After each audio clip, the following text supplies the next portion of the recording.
Muito boa tarde, Cecília Setúbal. Boa tarde, Antônio Figueiredo. Boa tarde aos ouvintes e aos internautas. Muito boa tarde, professora Adir Luz. Boa tarde, Antônio. Boa tarde, Cecília. Boa tarde aqui os meus bolsistas e boa tarde obrigado por mais uma vez estar aqui compartilhando esse programa. Ou de qualquer programa que vocês estejam à frente. Pilotando. Uhum. Tá bonita na imagem aí, né? Se maquiando, muito legal. depois dessa subida tem que... Se faz ao vivo. Pois é. Bom, o destaque do programa de hoje, né, é o quadro Entrevista da Semana, que estamos recebendo aqui a professora da UERJ, Adir Luz, doutora em Historiografia e História da Educação. Ainda contamos com a presença dos bolsistas. O Anderson Matos, né, está filmando, daqui a pouco vai dar um alô também, e a Ruana Mota, certo? Daqui a pouco também a Ruana vai dar o alô dela. A Ruana e o Anderson, da linha de pesquisa Intelectuais e Educação no Mundo Ibero-Americano, do Diretório de Pesquisa no CNPq. O grupo, né, é coordenado pela professora Adir Luz. Depois ela vai explicar o que significa tudo isso aí, né? Trocar em miúdos. Trocando em miúdos? Tá, troca em miúdos. O tema principal da nossa conversa com a professora Adir, com participação dos bolsistas aqui, o Anderson Matos e a Ruana Mota, é desmonte da universidade pública. Participa da entrevista a jornalista e apresentadora do Revista da Tarde, Cecília Setúbal. Você também pode acompanhar os quadros hoje aqui, o Tire Sua Dúvida, que vai destacar língua portuguesa ou brasileira, e o Crônica Musical, que vai trazer o seguinte destaque: em vez de se aposentar, renasceu com o Wendel Setúbal. Os dois quadros. E o Hoje na História, tradicionalmente, o destaque da Cecília Setúbal é o seguinte: as pedras e as flores. Estamos ainda esperando a confirmação aqui da participação direto de Brasília do quadro Conexão Brasília com o jornalista Ademar Lourenço.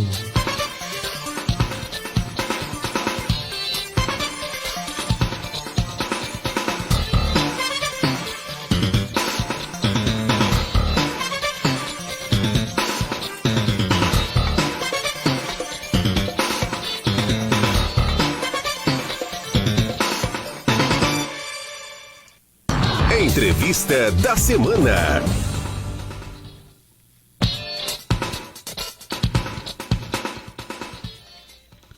Mesmo esbaforida, ela vai poder falar pra gente? Vou sim, já. Com certeza, né? Tô menos esbaforida. Com certeza. Esbaforida por minha conta, tá? Desculpe aí. Não, tudo bem. Bem. A partir de agora, então, vamos conversar aqui com a professora da UERJ, Adir Luz, nossa amiga, a melhor professora de história do mundo, não é isso? Não sei, você doutora, que sabe. Com certeza, tem aqui 2 votos, não é isso? 3 com o meu. Então, tô vencendo. Está vencendo. Então, o nosso tema, como eu falei há pouco, né, é desmonte da universidade pública. Você pode enviar um comentário ou uma pergunta para os seguintes telefones, né? O WhatsApp código de área 21 99892 1085. Pode mandar mensagem de áudio. A gente pede apenas que limite o tempo em 30 segundos e não falar palavrão, né? Para xingar um governo, não xinga com palavrão. E também o 2724-2263, 2724-2263, código de área 21 também. Ou pode deixar aí uma mensagem na nossa live Face, já está no ar, né? Agradecendo aí a produção da nossa live ao Francisco Oliveira, diretor da rádio. Professora Adir, por favor, você pode, uma intimidade e tal, vou chamar de você, Pode dar um panorama aí da situação atual desse desmonte aí das universidades públicas, visto que o processo, né, não é novo. Por gentileza, professora. Tá, vamos lá. Pode, você tem intimidade para me chamar de você. Todos têm aqui. Ontem eu gostei de você, não é novo, a sua observação final. Esse desmonte não é novo. Uhum. E por essas circunstâncias, eu fui ver pela segunda vez um documentário que está fazendo muito sucesso, mas está passando em salas muito restritas, no Rio de Janeiro, mas também está passando aqui no Cine UF, né? Que é o Desmonte do Monte, que é o Desmonte do Monte do Castelo. E por que eu faço um paralelo? Porque fica claro no documentário que nenhum desmonte se dá de uma hora para outra. Eu resolvi que vou desmontar agora. Então, não... Dá uma aproximada aí? Isso, aproximada? isso. Beleza. Beleza? Então tá. Obrigado, então, Cecília. Nenhum desmonte se dá de uma hora para outra. Ele vem de um processo, né?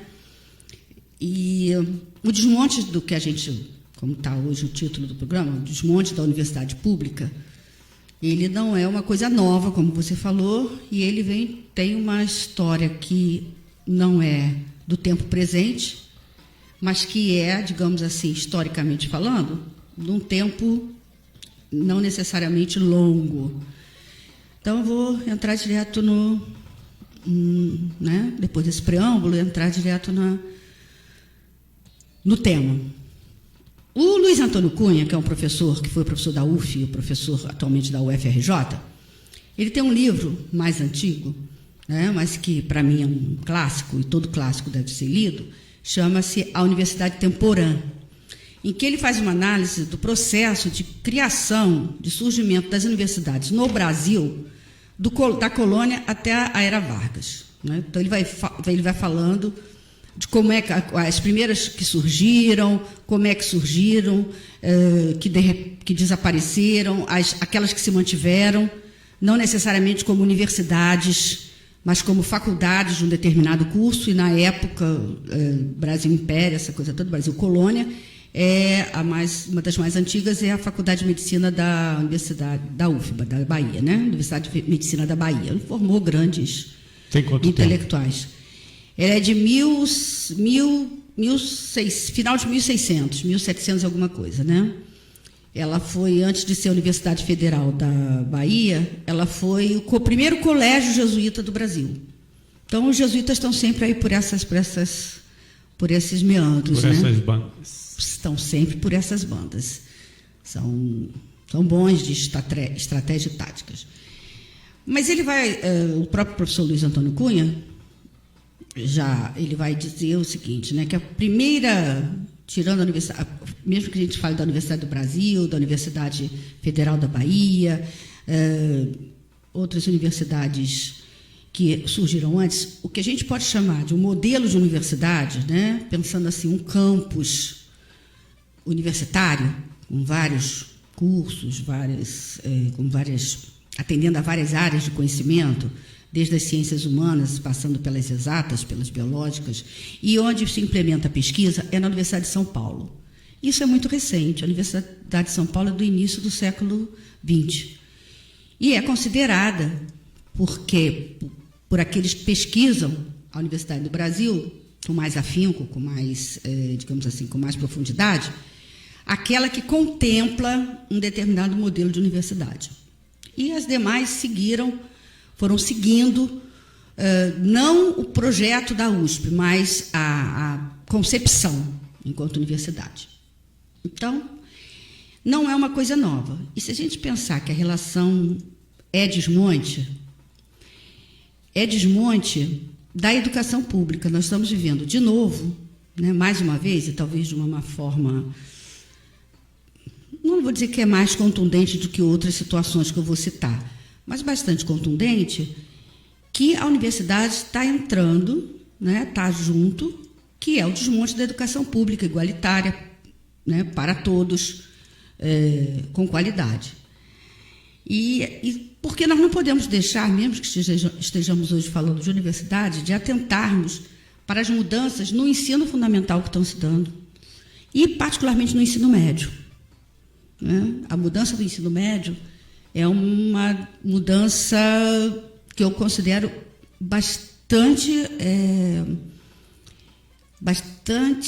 cruel, né? Toda a lógica revertida de um discurso muito interessante, que o adolescente vai escolher as disciplinas que mais lhe chega, né? Essa roupagem é uma roupagem muito sedutora. É uma roupagem que seduz. Você vai escolher, você vai ver as disciplinas tirando matemática e português, as disciplinas que mais lhe agradam, as disciplinas que você tem mais afinidade. Ora, o ensino... É um discurso que atrai, né? É um discurso que atrai, é um discurso muito sedutor, né? Aliás, nós temos discursos muito sedutores. O problema é a gente ultrapassar o discurso sedutor para ver, se debruçar sobre o que de fato ele está falando e que efeitos vai ter na vida da criança, né? Do jovem que vai para o ensino médio, do adolescente e do jovem que entra na universidade.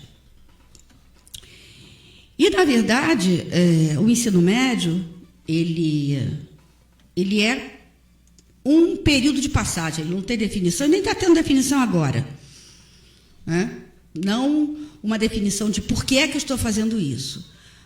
Geralmente as respostas são relativas a: eu estou no ensino médio porque eu quero pelo menos terminar, ter um diploma de término do ensino fundamental, já que a divisão, digamos assim, administrativa do ensino é ensino fundamental, educação infantil, educação básica. Educação infantil, ensino fundamental e ensino médio, que compõe a educação básica, o ensino superior. E ele fala isso: quero tirar um diploma. Mesmo que hoje, para os empregos mais, digamos assim, que não necessariamente não necessitassem ou não necessitam de um aporte de ensino superior, se exige o ensino superior. Ou um diploma do ensino superior, vindo de onde estiver, ele tem um valor, né? Ele é valorizado. E com a crise de desemprego, nós vemos assim, as pessoas com excelentes formações, buscando uma colocação que lhe dê pelo menos a sobrevivência. Então, eu acho que eu penso que a universidade não está fora desse cenário. Muito pelo contrário, ela está dentro desse cenário. E nós temos, na nossa história recente do século XX, né? Estamos no século XXI, mas no século XX nós temos, na nossa história social e da educação, casos que são basilares. Nós temos, por exemplo, o fim da UDF, Universidade do Distrito Federal, pensada e construída por Anísio Teixeira, e que foi absolutamente fechada quando se estabelece o Estado Novo de Vargas. Para onde vão seus professores? Vão para a Universidade do Brasil. Muitos são alocados ali, outros vão para outros lugares, voltam para seus estados, e, no entanto, era um corpo docente da maior qualidade. Se a gente for pensar, não vou aqui fazer uma listagem, mas nomes de importância em todas as áreas, literatura, antropologia, história, biologia, psicologia, estavam lá, na Universidade do Distrito Federal, que foi um grande sonho, né, do Anísio Teixeira, e que foi um sonho abortado pela ditadura do Estado Novo de Vargas. Mais tarde, nós temos intervenções cruéis durante os períodos que são períodos que eu chamo de retrocesso e de exceção. Secessão são retrocessos.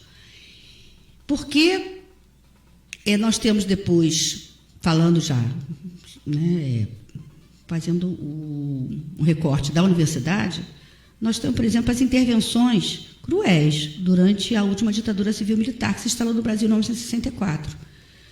Tem um livro também do professor Luiz Antônio Cunha, mas aí já junto com o professor Moacir de Góes, em que ele, chamado Golpe na Educação, né, que ele vai falar do período que antecede o golpe, daqueles anos dos 3 J's, né, do Celino, Jânio e João Goulart, e o que vem depois, né, foi um período muito esperançoso que antecede o golpe.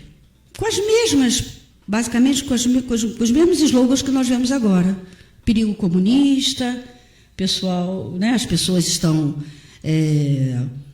estão invertendo o que significa educação, estão criando, no espaço educacional, elas estão fazendo militância política, ou estão adestrando, ou estão levando para isso ou para aquilo. Essa fala não é uma fala de agora, ela retorna, o que mostra como nós estamos retrocedendo em termos sociais, políticos, educacionais no Brasil, como nós estamos vivendo um grande momento de retrocesso conservador, como eu chamo. Professora, só lembrando aqui que as pessoas podem deixar participações, como fez aqui o professor também, ele da rede estadual, morador aqui de São Gonçalo, professor Edson Amaro. Daqui a pouco vou solicitar a Cecília aqui, por favor, que ele fez um comentário sobre o tema, né? Tá. Posso? Não, Posso. só pode como deve. Tá bom. Perdão. Nada, que isso. Então, olha só, agora, é justamente nesse período do golpe que se estabelece em 64, em que vai se mudar e vai se... toda a legislação da educação, né, com vários que os dois professores chamam de golpe na educação, quer dizer, não foi só um golpe de Estado, foi um golpe em vários setores, em que a universidade também é duramente golpeada. Cursos são fechados, cursos são desfigurados, mas, ao mesmo tempo, é justamente também nesse período que as pós-graduações tiveram incentivo para abrirem e funcionarem. Parece uma contradição, mas eu penso, e eu considero, que aí tem uma chave interessante para a gente pensar o que está acontecendo hoje. Porque o estímulo às pós-graduações, e nós sabemos que as pós-graduações no Brasil é para um percentual muito pequeno, a estatística mostra, né, de pessoas que alcançam as pós-graduações, mestrados e doutorados, enfim, e o que for para frente. Então, não é, para mim, uma intervenção que deva nos pegar de surpresa. Poderia chamar de projeto? É um projeto de desmonte? Você é muito esperto, porque eu já estive aqui antes e falei justamente isso, e vou terminar com isso.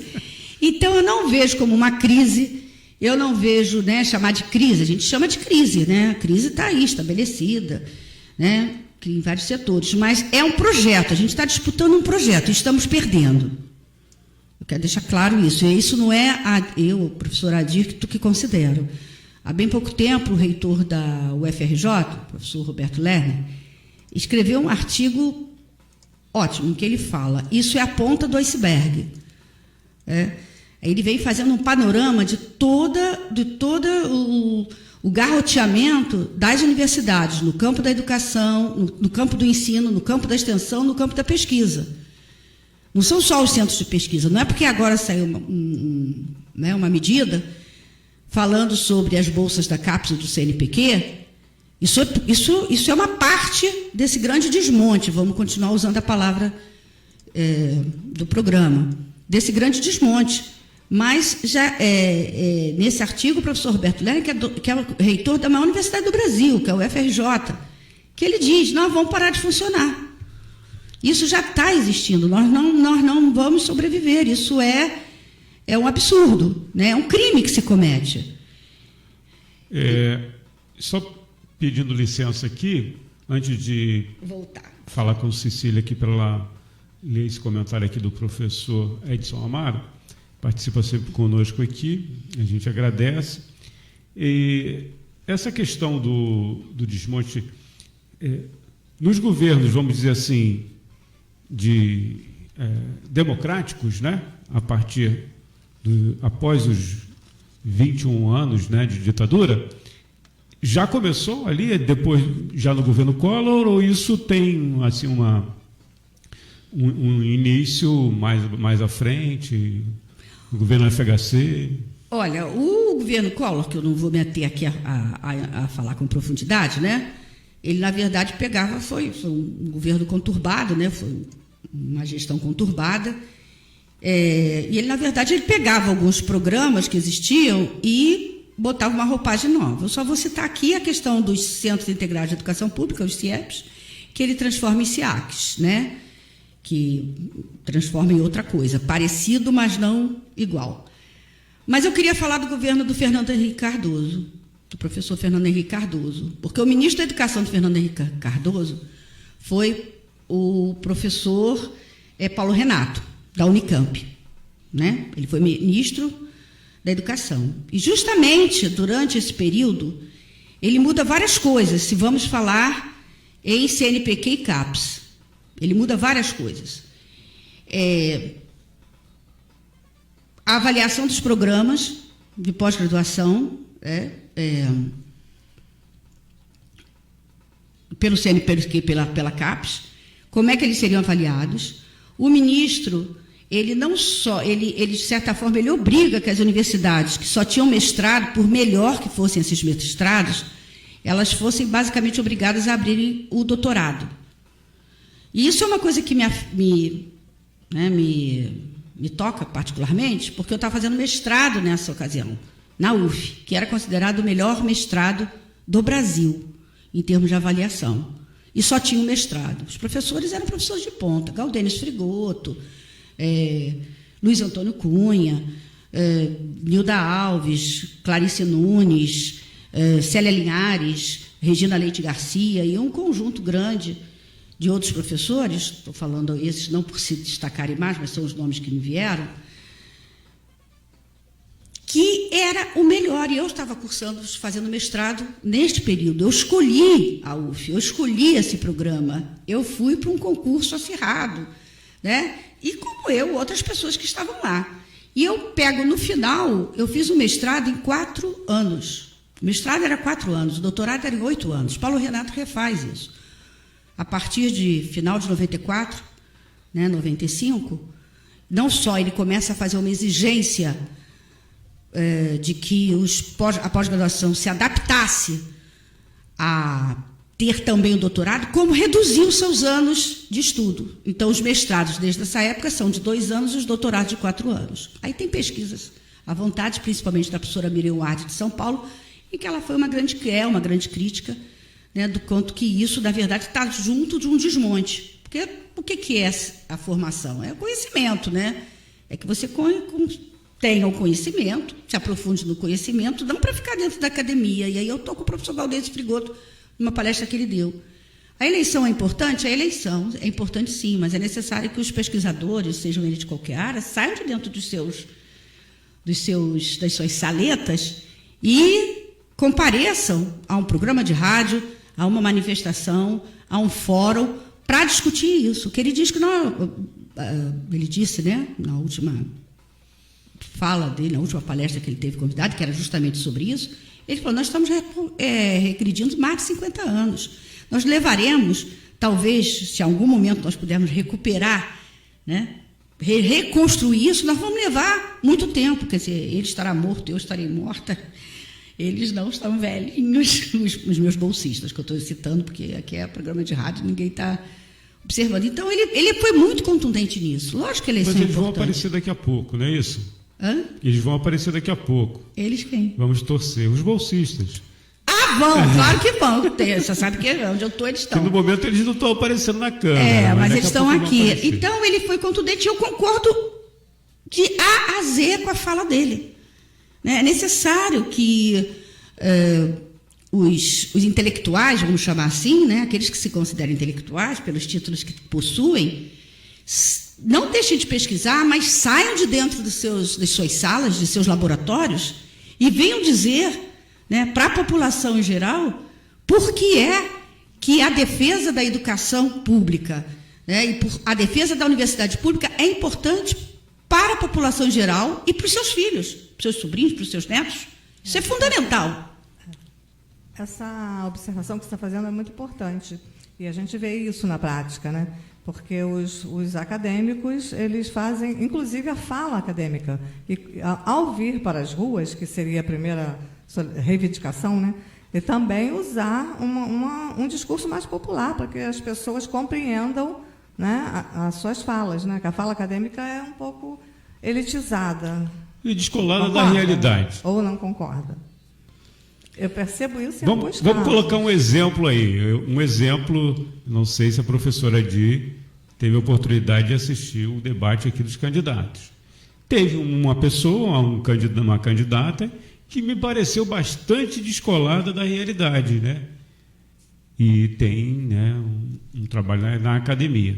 Não sei se a professora Adi concorda. A gente não pode falar nome de candidato, infelizmente, né?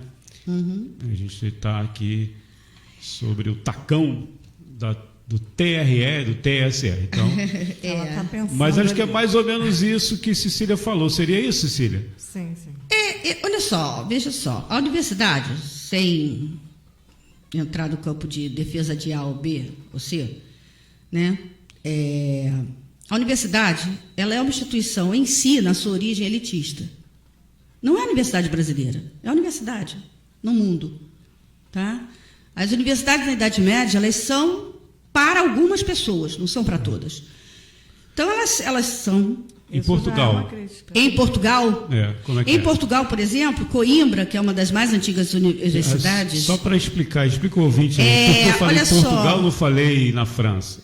Mas eu poderia falar na França, Também eu poderia na França, falar... então, olha só, eu posso falar sobre aquilo que eu me debruço mais. Conhece- Né? Que conheço mais de forma mais próxima. Nós somos, olha só, por mais que hoje tenhamos muitas discussões, nós temos uma cultura ibérica, que é a ibérica, que pega os países da Península Ibérica, Portugal, Espanha, a França, por incrível que pareça, faz parte disso, por conta da língua latina, os países da América do Norte, América Central, América do Sul, particularmente mais da América Central para a América do Sul, pela sua colonização espanhola e portuguesa.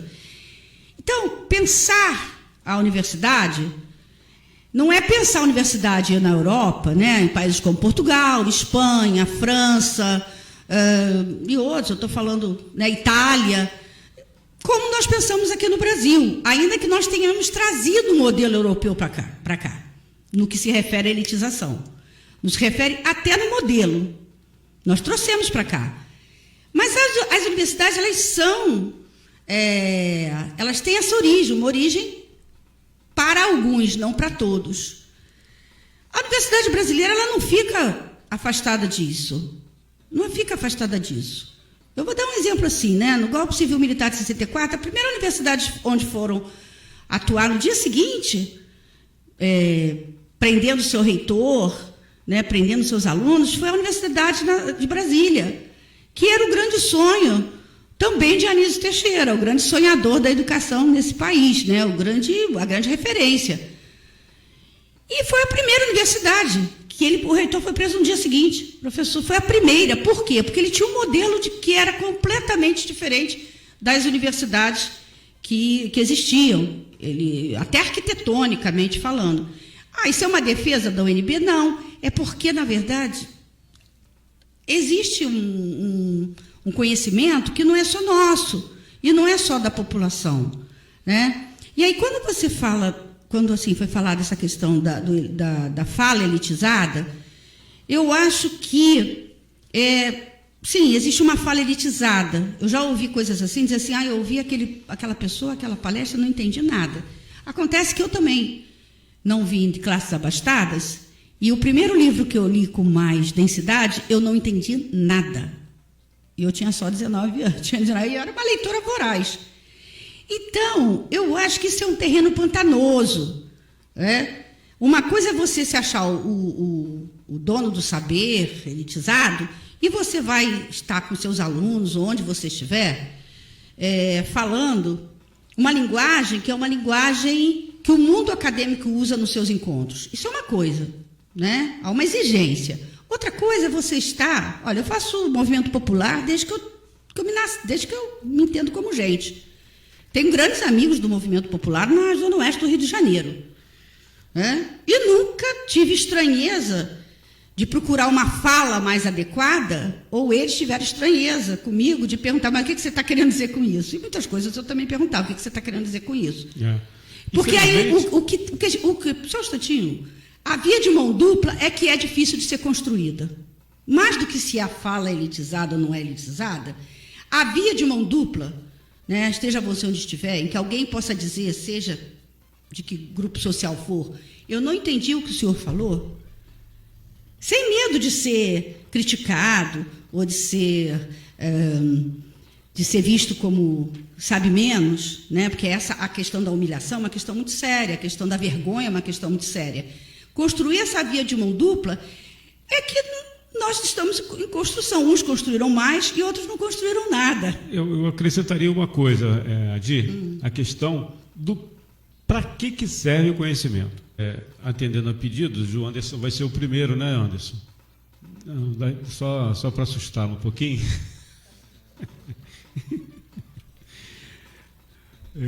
Foi muito interessante. Eu reconheci o Anderson no ônibus. Ah, é? Ele estava no mesmo ônibus que eu peguei. Aí, só que ele desceu rapidinho e seguiu. Eu falei assim, ele tem algum compromisso antes, então. Vamos aqui, então, para a nossa campanha, né? Segue a campanha SOS Rádio Aliança. Ajude essa emissora. Aí, importante é continuar no ar. Como você sabe, a Rádio Difusora Aliança não tem apoio financeiro, né? Não tem, propaganda, e a rádio, então, precisa desses colaboradores, e os diretores da emissora estão sempre na saída das paróquias aqui da região, na saída das missas, e se você puder colaborar, né, deixe com eles uma contribuição mínima, né? Ou se preferir se associar, né? Tem uma associação aqui, tem uma carteirinha e tal, mas é bem democrático, né? Você pode ou não se associar. Aqui no Porto Novo, em frente à igreja Nossa Senhora da Conceição, é difícil encontrar a igreja, não é isso?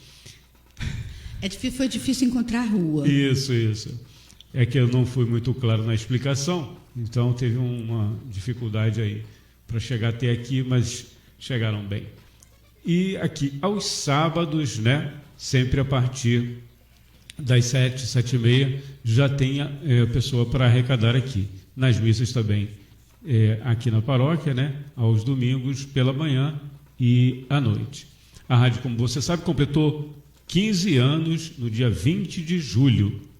Um abraço aí aos integrantes do Clube do Amigo, Francisco Oliveira, o Gilmar Rocha, o Edson Pereira, Maria José, Nilza Martins e o José Toledo. Eu vou pedir a Cecília, pode ser, professora Di? Pode, claro. Para ela ler a participação aqui do professor Edson. O Edson Amaro, ele diz, viram hoje a matéria do Bom Dia Brasil? Um doutorando da UFRN, que é a Universidade do Rio Grande do Norte, né, criou um fogão que cozinha só com a luz do sol. Eu assisti essa matéria. Pesquisa no Brasil e nas universidades públicas. Nas universidades. Eu não enxerguei o acento. Pesquisa no Brasil nas universidades públicas. E o vampiro Temer quer destruí-las, negando o investimento necessário. Mas eu vou botar lenha nessa fogueira aí, porque aqui tem uma pergunta aqui. Vamos ser justos também. Eu acho que Dona Dilma também aprontou alguma. No governo passado, foi criada a Empresa Brasileira de Serviços Hospitalares. Muita gente dizia, até da esquerda, dizia que isso aí, não do PT, né? Dizia que isso aí é um caminho para a privatização. Tivemos embates aqui pertinho, na Universidade Federal Fluminense, será a UF, referência, como a professora falou, por exemplo, aqui em Niterói, que mobilizaram, né, esses setores aí, mobilizaram os representantes dos alunos e docentes contra essa empresa. Eu não sei se a sigla é EBC, né? Não, e aí foi aprovado. Não seria também um ataque, esse setor, eu chamo de progressista, né? Então não é só aquele conservadorismo lá do FHC, mas o próprio governo do Partido dos Trabalhadores também atacou nesse sentido aí, na minha opinião. Meu caríssimo master jornalista, olha só, nesse caldeirão político, que é o país, né? Que é o Brasil, isso em tempos que... desde sua descoberta, né? As lutas, etc.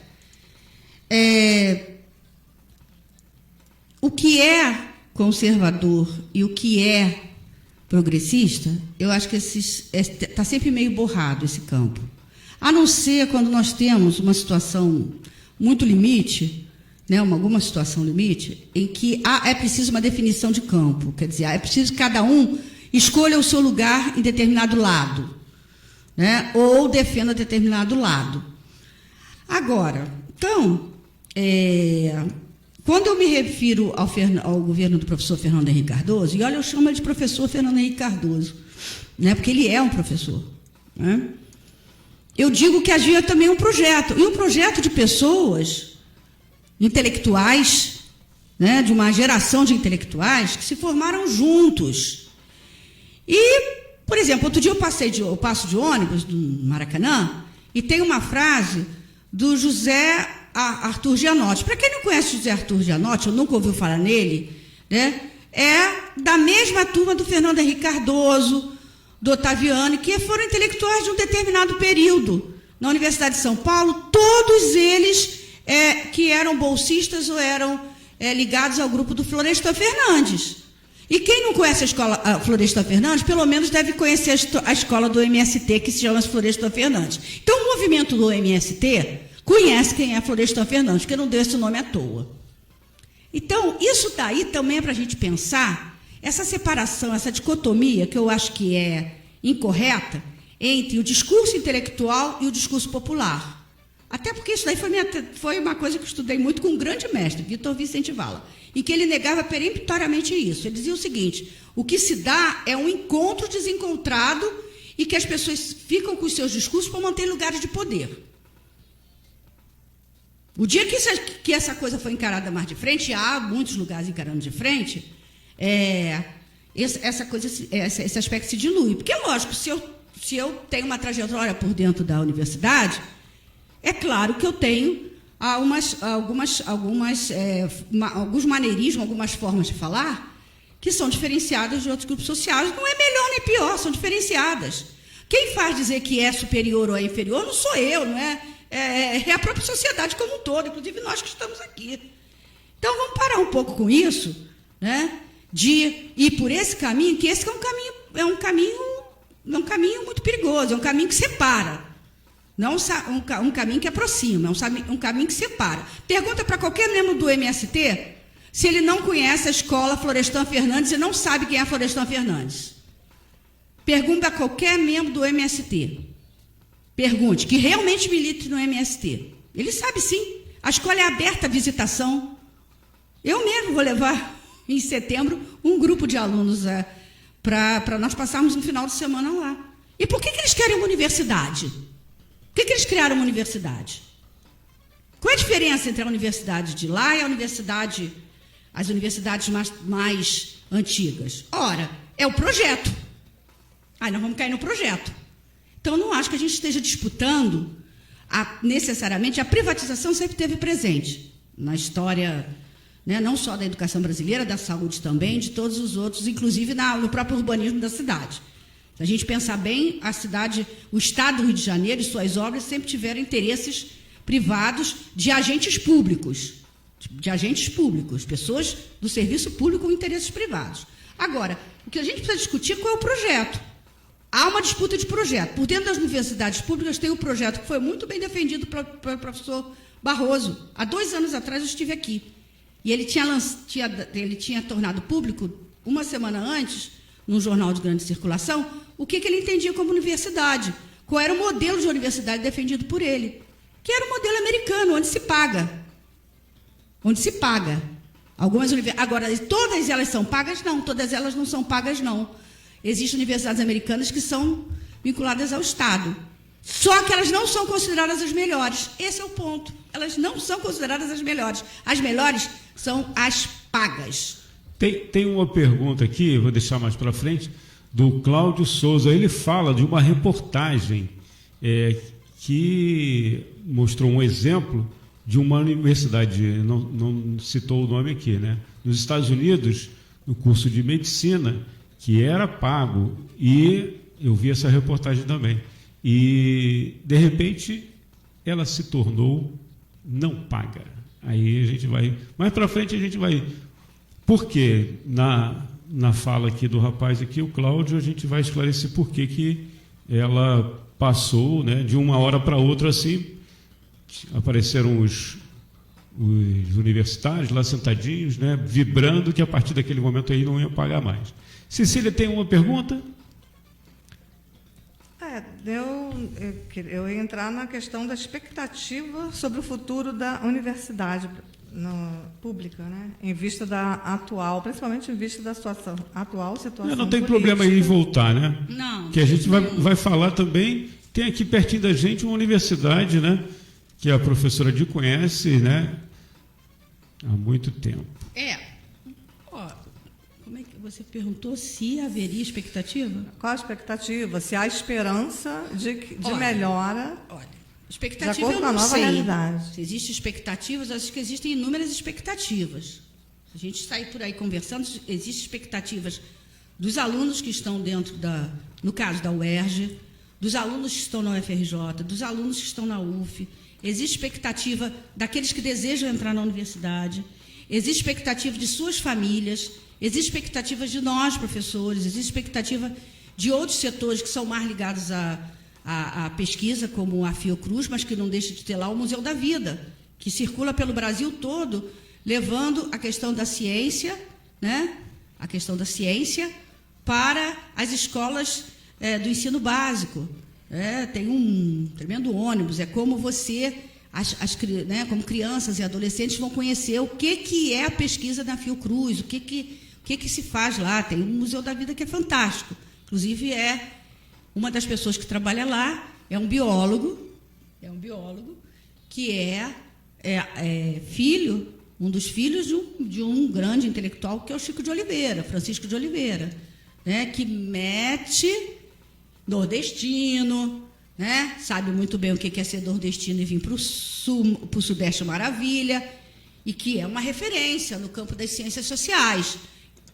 Ele poderia dizer, eu não vou adivinhar o que o professor Francisco Chico de Oliveira estaria aqui dizendo, mas tem no Roda Viva, onde ele desce, onde ele bota assim a nu, até porque eu acho que ele chegou num momento de idade de vida que ele não tem muita coisa a perder não, entendeu?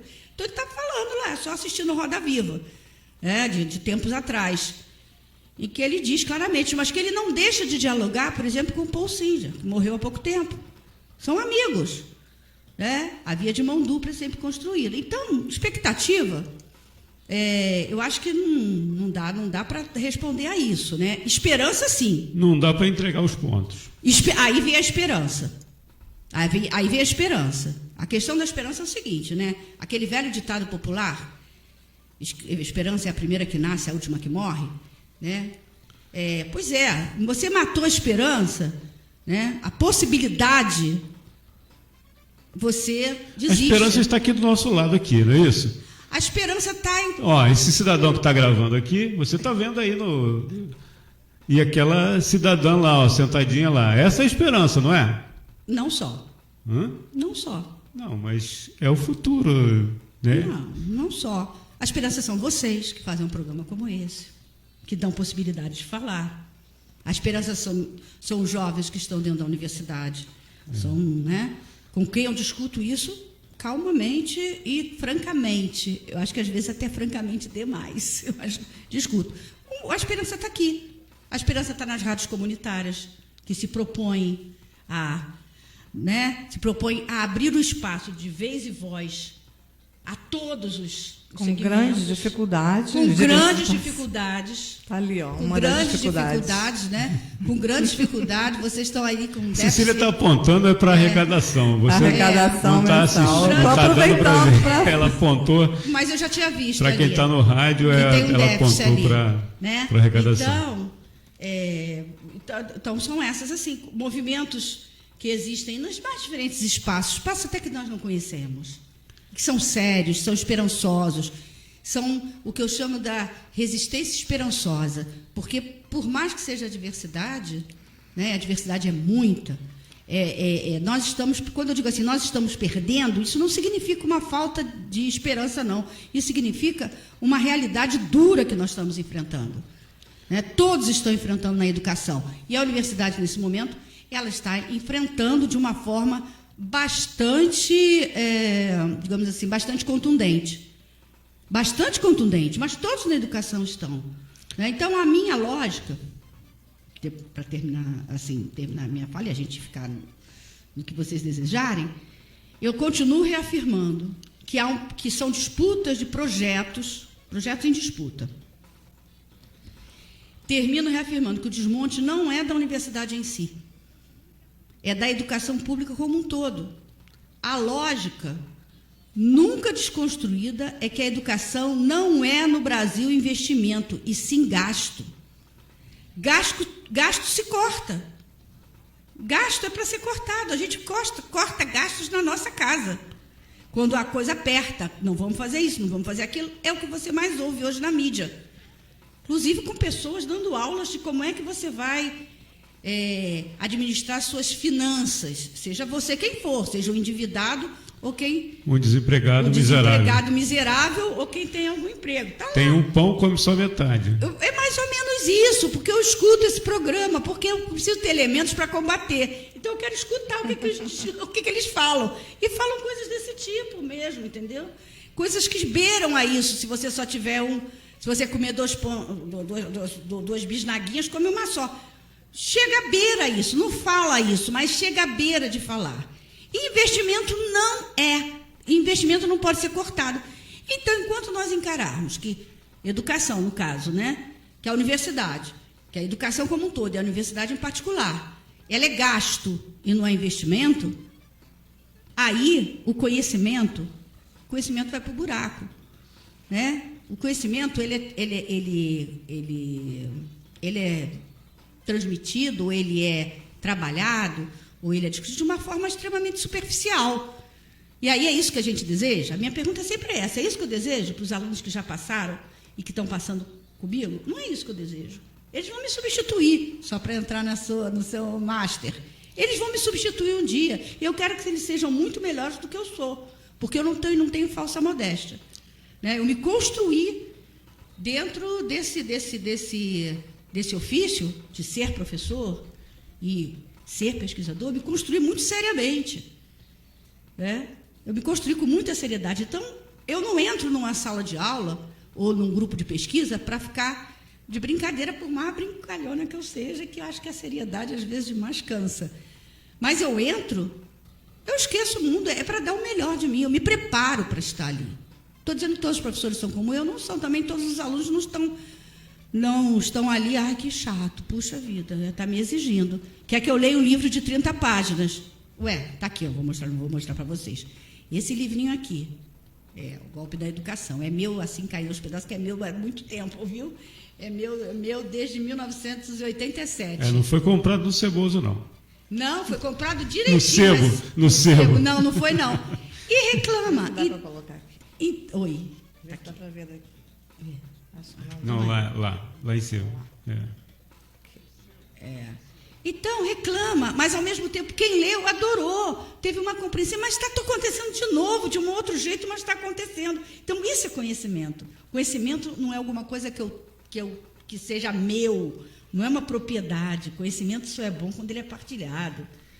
Não é verdade? Quando ele é partilhado com todos, em qualquer lugar que você esteja. E também que você tenha a capacidade de ouvir o diferente, ouvir aquele que não fala a linguagem acadêmica, mas nem por isso ele não fala coisas com muita propriedade. O bom senso das chamadas grupos populares é primoroso, desde que você seja capaz de ouvir, desde que você seja capaz de dialogar. Se você não for capaz de dialogar com ele, né, não para que você diga, não, que isso, está tudo certo, não é isso. Você não ganha o quê? O bendito terreno que a gente quer ganhar, né? Vamos dialogar aqui com o nosso internauta, rapidinho? Vamos, claro. Esse falou pouco, né, Cecília? Hoje ele está econômico, né? O Vitor Savino Campos. Semana passada ele participou freneticamente. Aí ele botou só um olá aqui para se situar. Ele não é de falar pouco. O João Antônio Vieira também foi mais econômico, só deu um tchauzinho. A gente agradece aí. Já passaram por aqui outras pessoas, né? A audiência é rotativa, não só no rádio, mas também aqui na nossa live. O Almir César Filho e outra pessoa aqui que eu não registrei, mas também passou aqui. E o João, ele é do Instituto Histórico e Geográfico Itaboraense. Participou semana passada aqui, Também. né? Acompanhou semana passada o nosso tema, que foi Pelo sobre visto, a história ele de São gostou, né? Gonçalo. Que bom. Beleza. Compartilhou o nosso material aí durante a semana. A gente agradece aqui ao João Antônio Vieira, se estiver acompanhando, curtiu o nosso material. Temos aqui mais uma pergunta. Vamos à pergunta do internauta ou a gente deixa para o próximo bloco? Você que sabe, Né? você que manda. Queria, então, voltar, deixar a pergunta do internauta aqui. No caso, o Cláudio Souza, é o exemplo aí da universidade, não cita qual foi a universidade dos Estados Unidos, né, que parou de cobrar mensalidade, Faculdade de Medicina, né, uma universidade dos Estados Unidos. E eu queria, nesses 5 minutinhos, 4 agora, que faltam, professora Adi, desse alguns exemplos desse desmonte. Aqui pertinho da gente, né, pode citar, se não fica muito complicado, da UERJ. Olha, a UERJ, vou buscar a síntese, né? A UERJ foi a universidade escolhida, eu acho que ela não foi escolhida à toa, não foi eu que escolhi, né? Mas ela foi escolhida para ser um grande laboratório de desmonte. A UERJ vem há 4 anos, né, sofrendo com cortes imensos e com situações extremamente precárias. Eu digo 4 anos porque tudo isso assim, ela aflora na virada de 2015. 2015 já foi difícil, foi quando, né, para 2015 para 2016. Mas ainda em 2015. Então, 2015, 2016, 2017, 2018. Estamos no meio de 2018. Eu fecho tudo isso aí em 3 anos e meio, 4 anos. E de várias maneiras, né? De várias maneiras. Ela foi. Então, para mim, a universidade, a UERJ, ele é um laboratório, não sou eu que digo. Né? As federais, por exemplo, né? As universidades federais que tanto apoiaram em manifestos, em abaixo-assinados, nos momentos mais cruéis que nós vivemos, com atraso salarial, com atraso de bolsa, com pessoas indo embora, com pessoas desesperadas, com pessoas morrendo, né, gente? Pelo amor de Deus, né? Funcionários morrendo e se sentindo... Como que é isso? As universidades federais, as estaduais, ao ESO e ao UENF, que também passaram e passam por situações semelhantes ou até mais piores, né, do ponto de vista com o que eles trabalham e onde estão localizadas. Agora, a UERJ é uma universidade. Então, ela foi um laboratório, ela está sendo um laboratório. Ela não foi, não, ela está sendo um laboratório. Ela está sendo um laboratório quando, por mais que se diga, e eu não digo essa frase, né? A UERJ resiste, eu acho que já passou um pouco disso daí. A UERJ hoje, não é que ela vai acabar, a UERJ não vai acabar. Mas o que vai ficar, o que vai surgir, o que vai ser feito depois de todo esse período, eu acho que ninguém arrisca a dizer o que será, como ela será, né? As unidades externas sofrem, não estou dizendo que mais, mas sofrem muito, muito. Por quê? Porque os nossos alunos, existe um imaginário de que a UERJ verdadeira é a UERJ do Campus Maracanã. Né? O imaginário que foi produzido, não foi por mim nem por ninguém que está aqui, mas foi produzido ao longo da sua história. Os holofotes estão lá. Os holofotes estão lá. Então, o campus a ser salvo, digamos assim, entre aspas, ou para ser, é o Maracanã. Os campos externos lutam bravamente, lutam como podem, e às vezes lutam de forma equivocada, do meu ponto de vista, né? Porque perdem alunos, né? Perdem qualidade mesmo, qualidade de reflexão, qualidade de trabalhos de extensão, qualidades mesmo, perde, né? Isso não é uma separação entre o campus Maracanã e as unidades externas. Mas existe um imaginário, sim, que já foi muito mais forte, que hoje digamos assim, não é leve, mas dá para a gente conversar, mas de que os holofotes estão no campus Maracanã. Porque o que não posso falar, né? Da UERJ no debate? No debate? Não vai falar o nome, né? Não. Os não candidatos, né, todos eles falaram na UERJ, né? Ou pelo menos a maioria falou na UERJ. Como não falar da UERJ? Me deu uma vontade de perguntar. Como não falar da UERJ? Como não falar da UERJ? Então, tem que falar da UERJ, a Universidade do Estado do Rio de Janeiro. Né? Agora, ela foi um laboratório. E aí, agora, quer dizer, isso está bem no texto do Roberto Lerner, né? Que ele diz isso, né? As federais viriam atrás, elas já sabiam que viriam.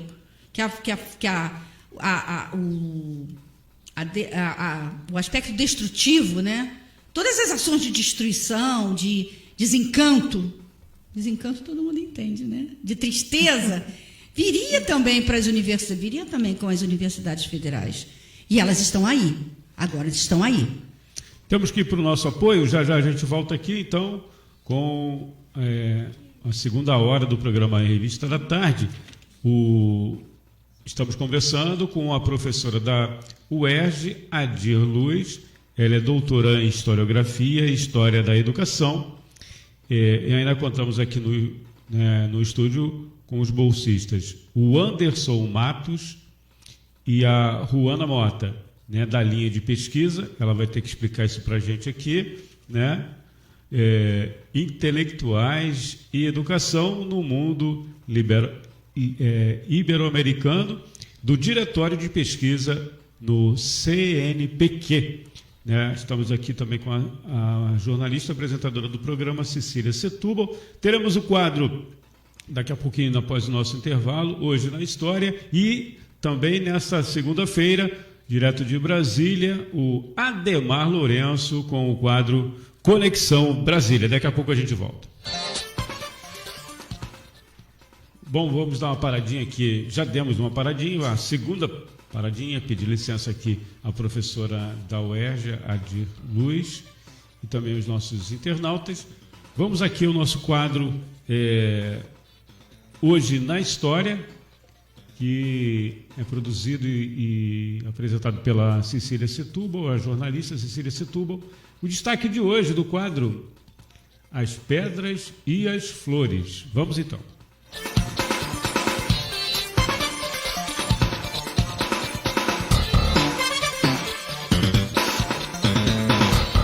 Qual o sentido da vida?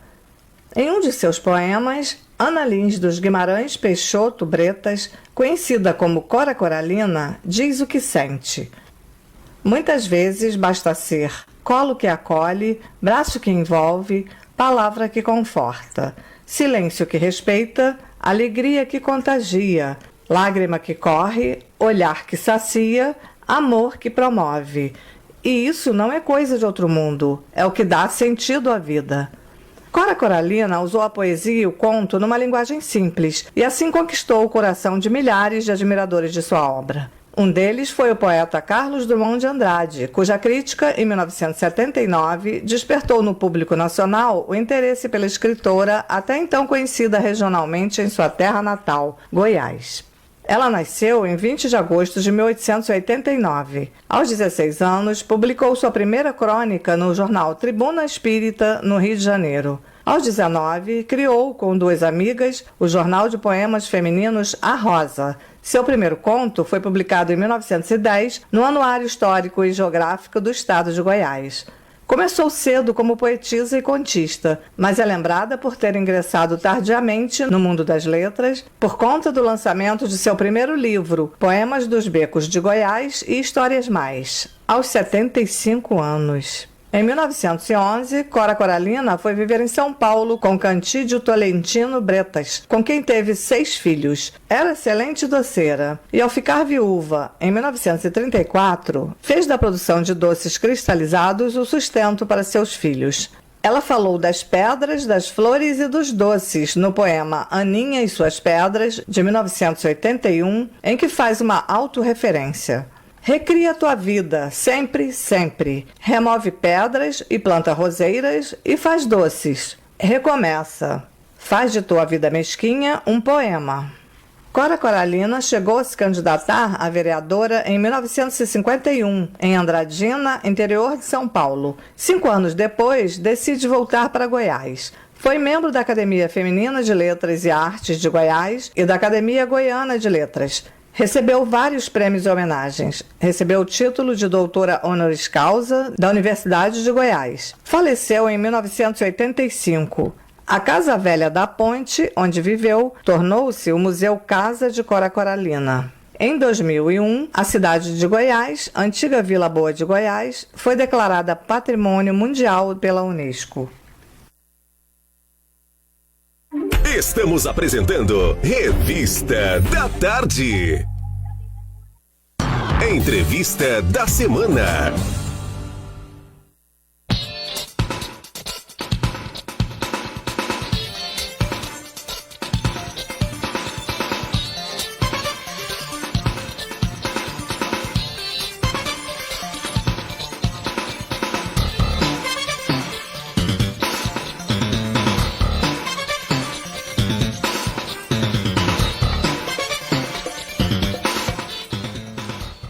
Estamos de volta aqui, depois de ouvirmos aí o quadro, né, Hoje na História.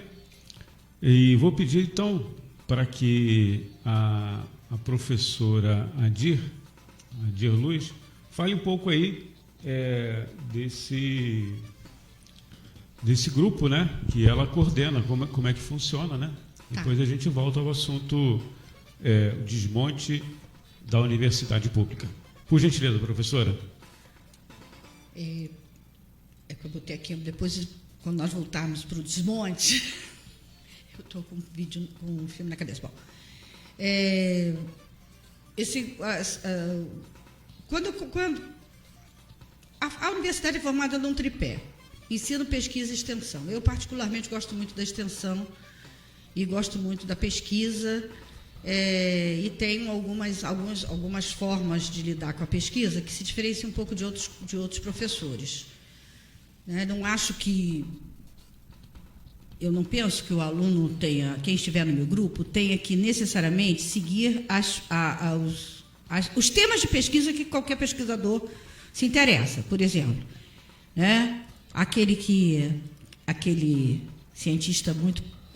um intelectual e cientista muito popular da USP, que criou Ronda. Posso cantar? Não, só pode como deve. De noite eu rondo a cidade a te procurar, sem te encontrar. Enfim, ele era nada mais, nada menos que a maior autoridade em... Quem foi aqui? Alguém está me dando vaia, não vale. Não, isso é o delírio. É o delírio? Que isso? Quem é que está me vaiando aí? Vem cantar. Não é vaia, não. Aqui é lobo. É lobo rugindo. Ele está aplaudindo mais uma habilidade sua. Tá bom. Pensei que você vai. Esse lobo também é fraquinho. Não. Tá. Então, olha só. Se a gente ele você ia fazer assim, ó. Ai! Então tá bom. Mas nós gostamos. É porque eu não conheço os detalhes de sonoplastia do programa. Sonoplastia aqui é bem... Adorei. Mas olha só. Se fosse, vamos dizer assim, político, né? Seria esse aqui. Vamos ver se seria esse aqui mais ou menos, né? Brasil! Ai, nossa, eu não gosto desse não. Mas, por exemplo, o cara que vivia na boemia e que criou essas pérolas aí que a gente canta aí, né? Enfim, pelos bares da vida.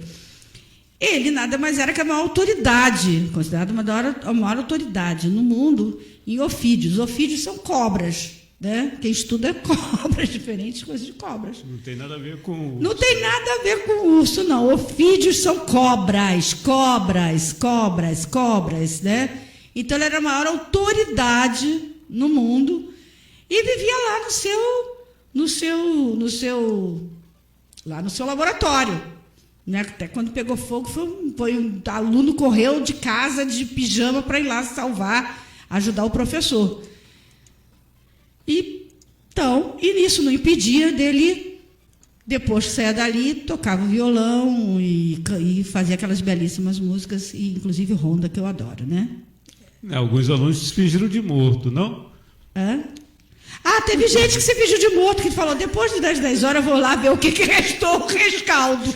Deve ter, sempre tem. Então, acho que aluno é tudo igual. Mas, enfim, então eu me diferencio um pouco. Eu não foi à toa que eu busquei esse exemplo, do Vanzolini, porque eu adoro a maneira dele. Eu adoro o jeito boêmio dele. Eu adoro como é que ele lida com conhecimento sem estardalhaços, sem se colocar lá em cima, etc. e tal. Eu sigo um pouco esse espaço e tive bons mestres também que me ensinaram que conhecimento e arrogância não formam uma boa parceria, não, né? O arrogante geralmente é muito inseguro. Ele é uma pessoa, no fundo, muito insegura. Porque quem tem conhecimento, quem está disponível a discutir, não tem por que ser arrogante. Pode ser mais enfático, pode ser discordar, isso faz parte. Mas a arrogância não é boa companheira do conhecimento, não. Então, quando eu entrei na universidade, na UERJ, uns 2 anos que eu já estava, foi o que eu chamo do meu primeiro grupo de pesquisa. Surgiu de interesse de alunos que tinham sido meus alunos em algumas disciplinas, de nós fazermos alguma coisa a mais, né, de nós nos envolvermos mais com pesquisa e extensão. Por quê? Porque a pesquisa que fica dentro dos muros da universidade, por isso eu gosto, não abro mão da extensão.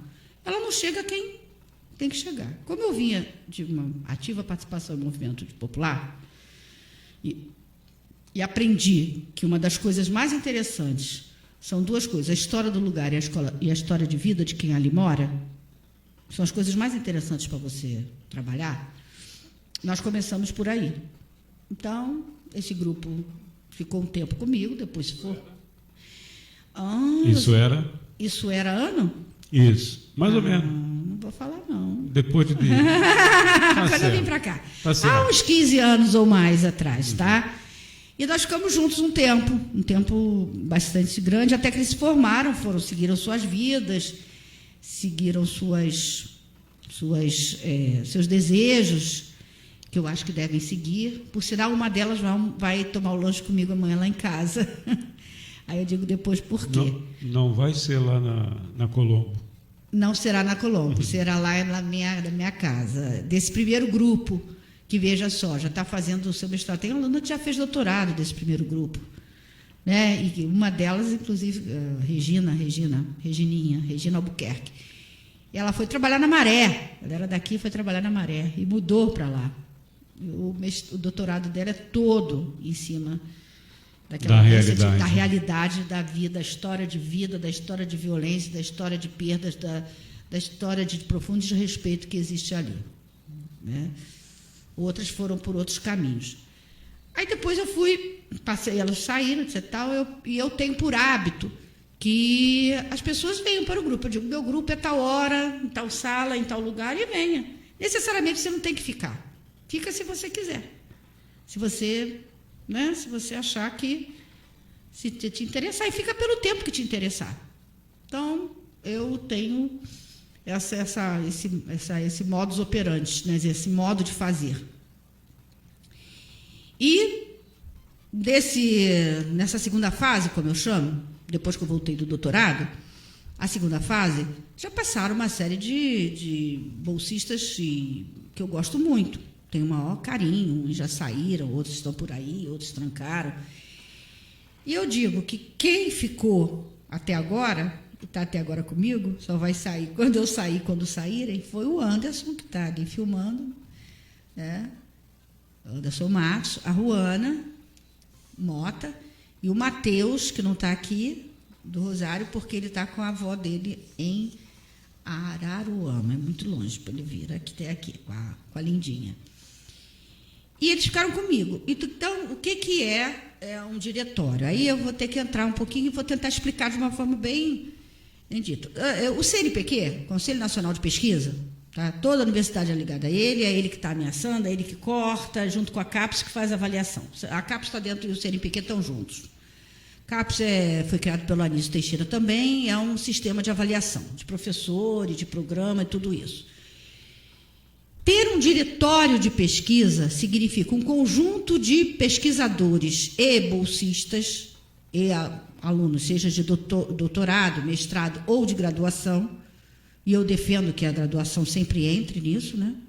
Sempre entre nesses espaços, que formam um grupo que se chama Diretório de Pesquisa. Tem vários, é só acessar o site do CNPq e procurar, que você vai encontrar uma infinidade em todas as áreas de conhecimento, inclusive no jornalismo. Né? Você vai encontrar diretórios de pesquisa no jornalismo. Né? Nas mídias, ainda mais está muito em voga isso, né? Então, você vai encontrar lá diretórios. Nós fazemos parte, eu coordeno uma linha, junto com outro colega, uma linha de pesquisa, que é intelectuais e educação no mundo ibero-americano. Por que isso? Por que esse nome pomposo?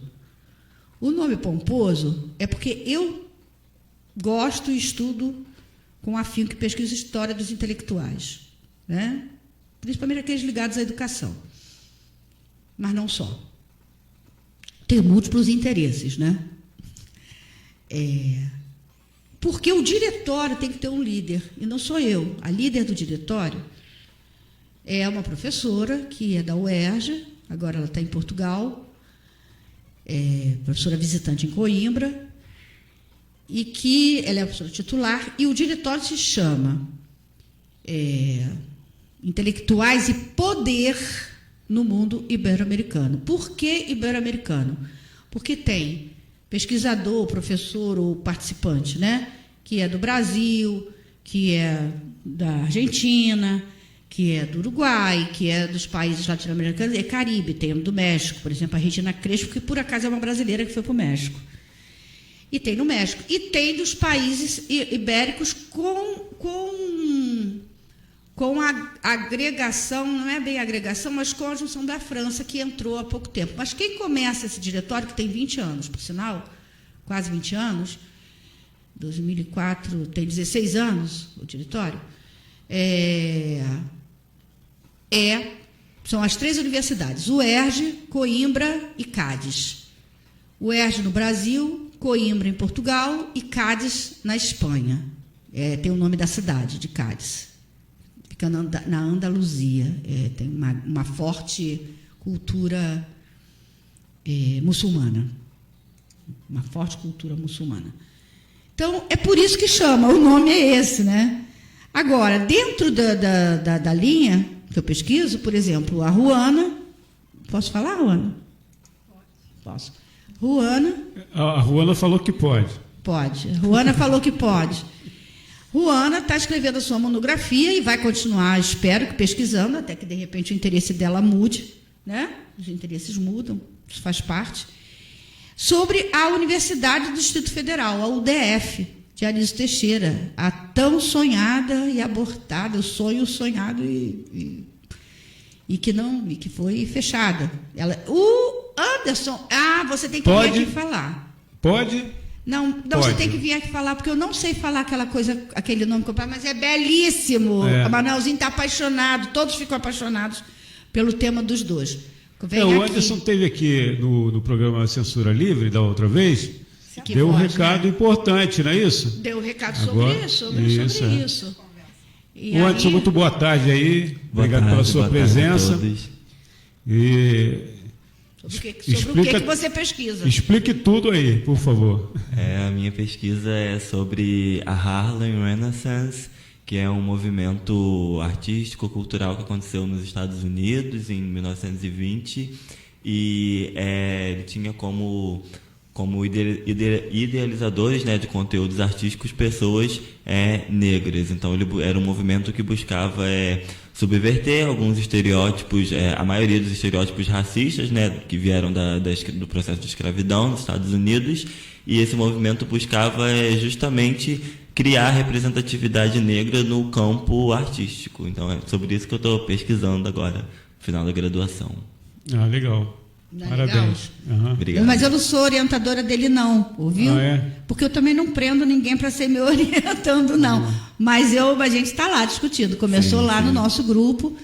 E quando essa triangulação é boa, só faz acrescentar. Né? Tanto que, por exemplo, posso falar também, né? Vou falar, já que estamos nessa fase, eu vou falar. Abra o coração. Abra o coração. Puxa vida, não tem um programa que diz assim, diga o coração. Olha só, ele já vinha com esse projeto, com esse tema, e eu apaixonada, até porque o Anderson, com esse jeito, com essa voz linda de locutor que ele tem, fala muito bem, ele faz militância no movimento negro, né? Não posso falar isso, não posso? E Também depois já ele falei. vai falar pra gente. Vai como é que falar, é. pois é.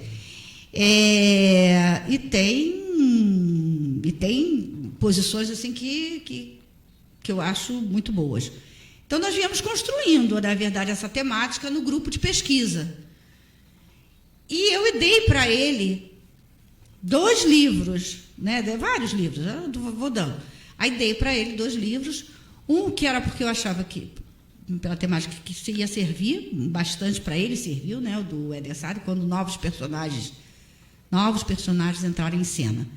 E um do Hobsbawm, a história social do jazz, né, que pouca gente tem, porque ele escreveu até a 14ª edição com outro nome. Imagine se o mundo marxista ia querer que ele escrevesse sobre a história social do jazz dos Estados Unidos.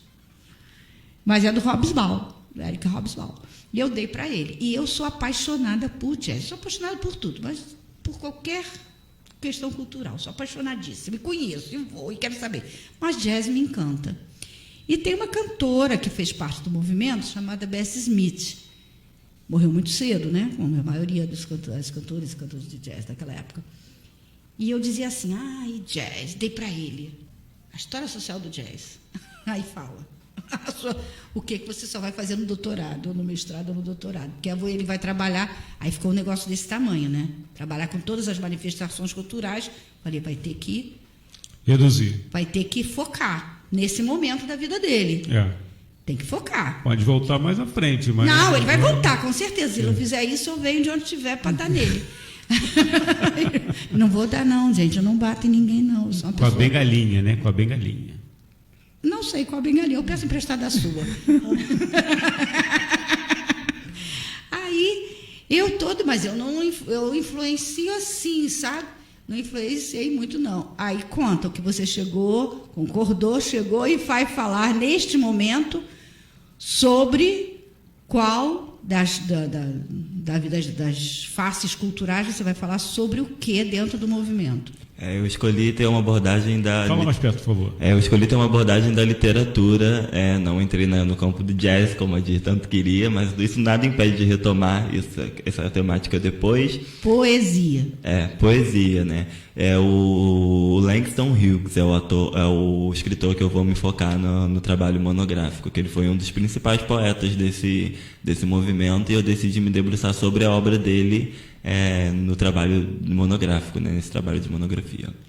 Pois é. Legal, né? Mas ele é do movimento negro, faz parte. A gente vai ter que ir para o apoio. Tudo bem. E depois a gente ajusta direitinho para ele falar nesse microfone aqui sobre o movimento negro. Cecília aqui e ele nesse microfone aqui. Pode ser? Pode ser. Depois do apoio, não é isso? Né? E aí vai ter um espaço para Ruana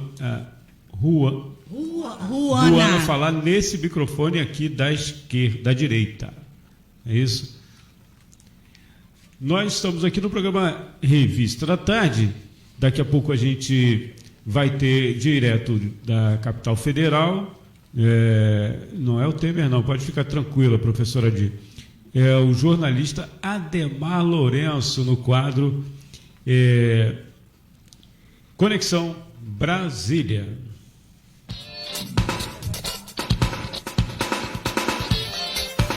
Já está na linha conosco o jornalista Ademar Lourenço. Muito boa noite, Ademar. Boa noite, ouvinte da criança. E hoje, como não tem como deixar de ser nessa época do ano, a grande questão são as eleições e a repercussão das últimas pesquisas eleitorais para presidente da República. Saíram duas recentemente, uma da MBA, encomendada pela Confederação Nacional de Transporte, e uma pela empresa XP Investimentos. Essas duas pesquisas têm números um pouco diferentes, mas mostram quase um meio parecido. Quando o Lula está na pesquisa, ele aparece com mais de 30% dos votos em primeiro lugar, só que quando o Haddad, que é o vice do Lula, entra no lugar dele, ele fica abaixo de 15%, que mostra que Lula tem uma popularidade alta, mas que a capacidade dele de passar votos para o Haddad, para o vice dele, não é ainda tão grande, pelo menos não é o suficiente para garantir uma vitória para o PT, nem a vaga do segundo turno ainda é garantida. Essa capacidade do Lula passar voto para o Haddad é a grande dúvida dessas eleições, já que é certo que o Lula não vai poder se candidatar, o candidato do PT de fato vai ser o Haddad. Bolsonaro segue consolidado com cerca de 20% do eleitorado, apesar de ter uma rejeição muito alta e que tende a crescer, mas ele não diminui aparentemente até começar o horário eleitoral gratuito. Ele mantém esse índice, essa aprovação de cerca de 20, às vezes 22, 18, dependendo da pesquisa, mas em média 20%. Só que com uma rejeição que tem crescido no último debate, um debate dele com a Marina Silva, inclusive, pegou mal para o Jair Bolsonaro, ele não está perdendo eleitorado, mas está ganhando rejeição, tendo grande chance de ir para o segundo turno, a depender do crescimento dos outros candidatos. Geraldo Alckmin, apesar de ter uma grande coalizão com ele, estaciona de 4% a 8%, é um candidato que vai apostar muito no horário eleitoral gratuito, já que ele vai ter quase metade do tempo de televisão. A campanha dele vai depender muito disso. Ciro Gomes acionou um 4%, 8%, dependendo dos índices. Marina Silva aparece, dependendo do cenário, em segundo ou terceiro lugar nas pesquisas com 15%. Sempre bom avaliar, eu sempre estou colocando isso, que a gente tem que combinar essas pesquisas para presidente com pesquisas para governador, porque os governadores apoiam o candidato a presidente, então é chamado palanque, Ainda não saiu pesquisas recentes para governador. Saiu uma do Ibope, semana passada, mas para alguns estados menores, e o grande maior foi o Rio Grande do Sul, que mostra o atual governador José Sartori em primeiro lugar. Então, o cenário ainda está parecido com o dia de eleição, a campanha está começando a tomar corpo e provavelmente só vai estar no seu auge mesmo ali no início do horário eleitoral gratuito, dia 31 de agosto. Ok, Ademar, muito obrigado pela sua participação aí. Obrigado, Antônio. Até a próxima. Um abraço, sempre um prazer estar com vocês.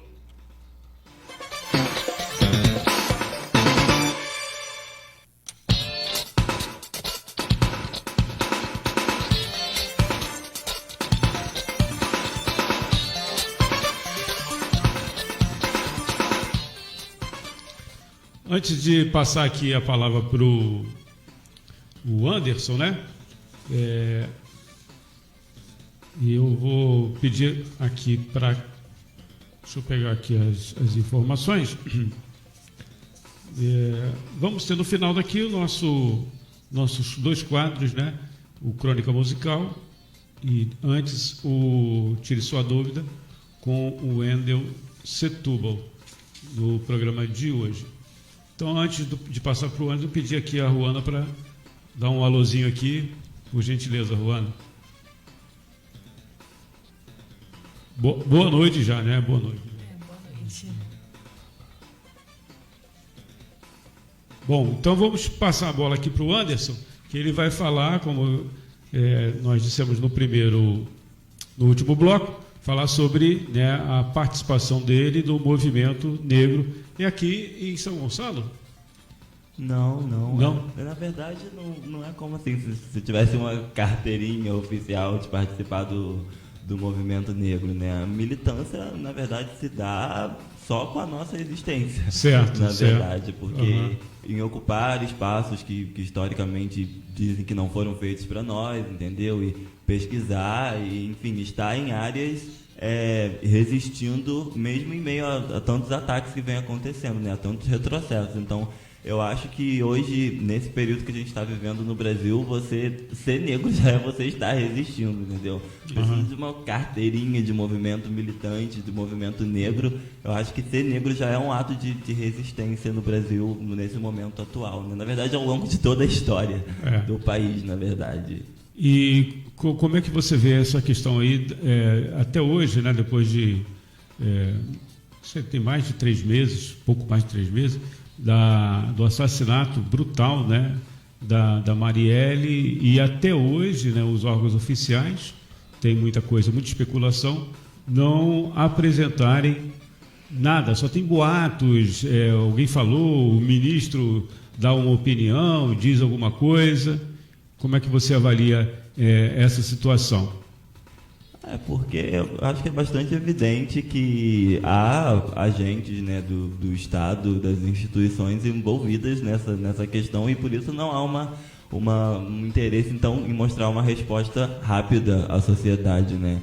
Então, eu acho que enquanto não for montado assim, um comitê de investigação, um painel de investigação independente do governo, das instituições, eu acho que as respostas vão demorar muito a chegar, porque nós estamos dependendo de investigações e, ao mesmo tempo que se divulgam algumas notícias de agentes do Estado envolvidos nesse crime brutal. Então, eu acho que enquanto não tivermos uma investigação parcial e independente, descolada das instituições do governo, vai ser difícil ter alguma resposta em relação a isso, a esse crime tão bárbaro, né?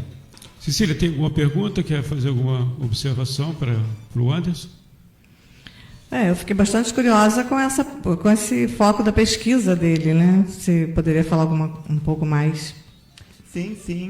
Esse movimento que eu citei, né, que é o Harlem Renaissance, ele começa justamente a partir de uma sensação de desfavorecimento da população negra que vivia no sul dos Estados Unidos. E essa população, ela começa a migrar para o norte, né? E é justamente em meio a essa migração que surge esse movimento cultural. E nessa época estava sendo muito estimulado o discurso do orgulho racial nos Estados Unidos. E esse orgulho buscava subverter esses estereótipos de que os negros não eram capazes de produzir conteúdos artísticos e eram sempre representados de maneira estereotipadas na mídia, ou isso quando eram representados. Então esse movimento vem justamente para criar representações positivas da população negra e mostrar que sim, a gente consegue produzir conteúdo intelectual, entendeu? Você pretende fazer algum paralelo com a nossa condição aqui no Brasil? Por enquanto não, por enquanto estou pesquisando só lá nos Estados Unidos mesmo, por enquanto. Mas é uma pesquisa ainda numa fase bastante inicial, entendeu? Bem prematura, então tudo, como a Di falou anteriormente, as ideias mudam, os projetos mudam, então tudo pode acontecer, então não está descartado não. Ok. Muito obrigado, Anderson. Nada. Agora a gente vai dar uma paradinha aqui, até para a professora Di voltar para o postinho dela. Desculpe aí o postinho, né? Para a cadeirinha dela ali. E a gente vai então para o nosso quadro Tire Sua Dúvida. Aqui é tudo improvisado, né?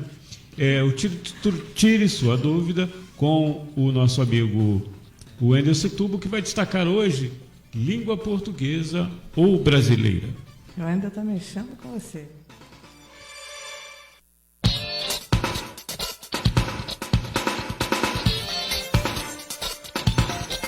Tire sua dúvida. É eterna a polêmica sobre a língua falada no Brasil. É língua portuguesa ou brasileira? Há, a nosso ver, um certo exagero em distinguir a língua falada no Brasil como se fosse radicalmente diferente da que é falada em Portugal e nos países africanos que foram colonizados pelos portugueses. Na escrita, a Organização das Nações Unidas, a ONU, forçou a unificação, que foi aprovada em 2009, mas até hoje só é efetivada e assinada pelo Brasil, a chamada Reforma Ortográfica. No programa anterior, abordamos algumas características do português falado no Brasil. Hoje mencionaremos, a partir da gramática oasis, uma característica da nossa língua falada que não se encontra em Portugal. É o sujeito pronominal redundante. O que é isso? É você não usar o pronome sujeito quando a forma verbal, especialmente a primeira pessoa do singular e do plural, já indica quem é o sujeito. Se digo chego, as pessoas entendem que o eu está suprimido. Eu chego. Se digo dissemos, todos sabem que a frase completa seria nós dissemos. É assim em Portugal. E no Brasil? Uma pesquisadora, Maria Eugênia Lamoglia Duarte, analisou peças teatrais brasileiras desde o século XVII e constatou que o brasileiro resgata o sujeito. O outro exemplo mostrado é um poema português, Cântico Negro, de José Régio. Há um verso que se repete ao longo do poema, não vou por aí. Em um de seus espetáculos, a cantora Maria Bethânia lê o poema e recoloca quase todos os eus, dizendo, eu não vou por aí. Fiquemos hoje neste exemplo. Semana que vem tem mais. Estamos apresentando Revista da Tarde.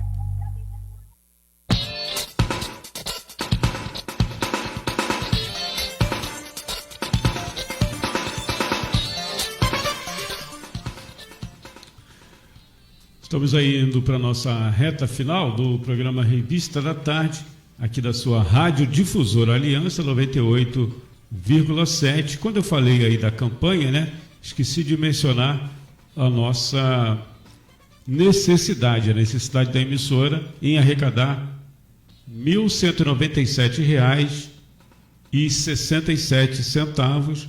E o valor que foi arrecadado, me parece que não está corrigido, porque esse final de semana passado, né, houve campanha e até sexta-feira, se não me engano, R$ 810 tinham sido arrecadados e faltavam aí R$ 387,67. R$ 387,67. Essa necessidade aí para a rádio bater a sua meta aí, a necessidade. Então vamos ajudar. Professora Adi, tem aqui ainda a pergunta do...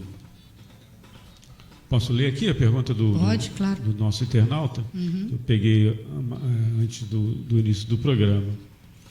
Recentemente vi uma reportagem, o Cláudio Souza, vi uma reportagem que falava que nos Estados Unidos uma universidade particular passou a não cobrar pelo curso de medicina.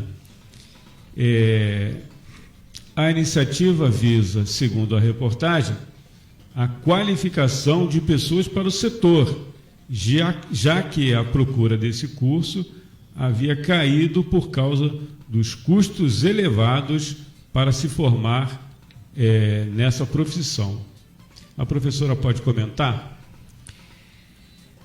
Posso, quer dizer, comentar.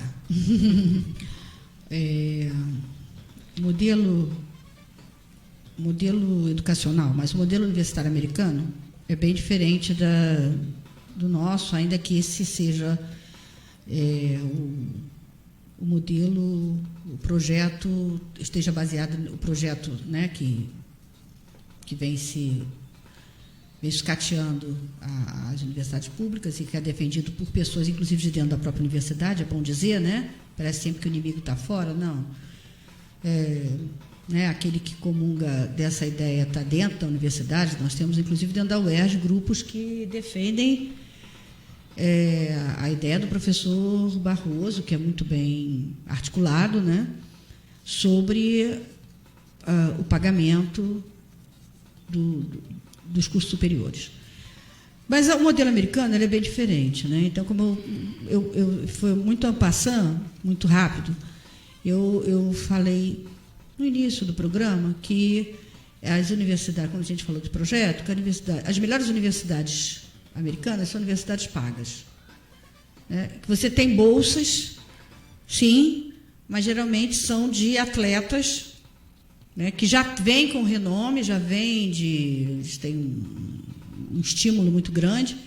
Então, chegam até a universidade, já vêm dos seus times de base, então eles já têm um nome. Então, eles têm bolsas para estudar na universidade com o seguinte, com a seguinte contrapartida. Eles são, enquanto estiverem na universidade, eles são atletas da universidade. Claro que a gente sabe que os dois jogos, os dois times de esporte que mais fluentes, um é o basquete e o outro é o futebol americano. Mas não é só isso, tá? Tanto vale para homens como para mulheres, são as bolsas. Então, nas melhores universidades são pagas, né? E a disputa para que seu filho, sua filha entre nessas universidades é muito grande. Sendo que alguns cursos, e não vou falar especificamente o caso mas também existem as universidades que são do Estado, que são pagas pelo Estado, né? E que são consideradas universidades, isso em todos os estados americanos, né? Já que os Estados Unidos é uma federação de estados, alguns com legislação muito própria, etc. e tal. Em alguns estados americanos, mas na maioria deles, essas universidades, as públicas, são consideradas universidades de um nível inferior, de segundo escalão, digamos assim. Mas são para lá que vão muitos jovens. E é para lá que, às vezes, as famílias mandam seus filhos para castigá-los. Também. Não vou pagar mais, não. Porém, há cursos muito caros. O curso de medicina é muito caro. É muito caro. Agora, também tem bolsas, muitas bolsas. Queria dizer para você, né? Depois, rapidamente, você está até uma coisa muito próxima, né? Que é da UERJ, inclusive, um instituto da UERJ. As bolsas, a faculdade, o curso de medicina é muito caro.